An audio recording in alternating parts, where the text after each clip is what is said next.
2 December আমরা কক্সবাজার ট্যুরে গিয়েছিলাম লেখক মহিউদ্দিন মোহাম্মদের টিমের মাধ্যমে। আজকের ভিডিওতে লেখক এবং ট্যুর সম্পর্কে কিছু আলোচনা করব। আশা করি সকলেই সম্পূর্ণ ভিডিওটি দেখবেন।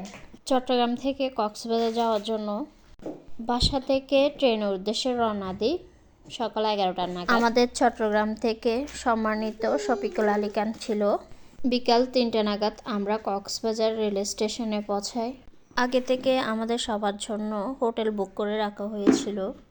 বাংলাদেশের 64 জেলা থেকে এই মিলন মেলাটি হয়েছিল। আমরা ট্যুরে গেছিলাম মোট 62 জন। পাবলিক একাডেমি মহিউদ্দিন মোহাম্মদের উদ্যোগে প্রতিষ্ঠিত একটা সাংস্কৃতিক সংগঠন বা সামাজিক সংগঠন বলতে পারেন। আমরা মূলত নিরাপদ সমাজ ও টেকসই রাষ্ট্র কাঠামো নির্মাণের জন্য কাজ করছি। এনিওয়ে, আমাদের এখানে সবার আসলে সমবেত হওয়ার মাধ্যম একটাই, তিনি হলেন আমাদের লেখক মহিউদ্দিন মোহাম্মদ। সময়ের আলোচিত, বলতে পারেন বিতর্কিত, সমালোচিত, কিংবা আমরা এটাও বলতে পারি যে বহু সন্ধ্যায় 7টা নাগাদ একটি পরিচয় পর্ব হয়।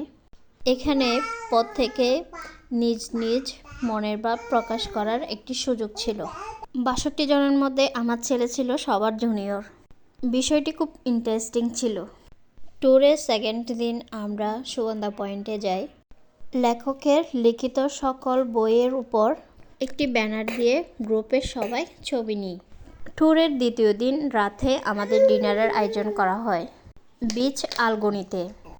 আমরা সকলেই মিলে রাতের খাবারটি উপভোগ করি। আমি আবারও ধন্যবাদ জানাই মহিউদ্দিন মোহাম্মদের টিমের সদস্যদেরকে এত সুন্দর আয়োজন করার জন্য। সম্মানিত স্যাররা দেখছিল খাবার খেতে কারো কোনো প্রবলেম হচ্ছে কিনা। এদিকে আমি ভিডিও করছিলাম, স্যাররা একটি মিষ্টি হাসি দিয়েছে। খাবার শেষ করে ডিনার পার্টির একটি গ্রুপ ছবি হয়। এরপর আমরা রুমে চলে আসি। রুমে এসে আমরা ছোট ছোট টিমে সবাই আড্ডা দিয়ে এক একজনের মতামত প্রকাশ করি। প্রত্যেকেই নিজের এবং দেশের কল্যাণকর বিষয়ে কথা বলি। নিজেদের মত প্রকাশ করতে পেরে রাতটাও সুন্দর কেটেছে। ট্যুরের তৃতীয় দিন সকাল 8টায় মহেশখালীর উদ্দেশ্যে রওনা দিই। গ্রুপে ছোট ছোট টিম করে আমরা মহেশখালী যাই। আমাদের টিমে ছিল মোট 12 জন। মহেশখালীর ভ্রমণটিও খুব সুন্দর উপভোগ করলাম। বিকাল 4টায় আমরা পুনরায় কক্সবাজার পৌঁছাই। প্রত্যেকের থেকে বিদায় নিয়ে আমরা 7টা ট্রেনে যার যার বাড়ির উদ্দেশ্যে রওনা দিয়েছি। অবশ্য আমরা হাজব্যান্ড ওয়াইফ 2 দিনের জন্য পুনরায় কক্সবাজার থেকে গিয়েছি। ধন্যবাদ সবাইকে। পুনরায় এরকম একটি সুন্দর আয়োজন হোক।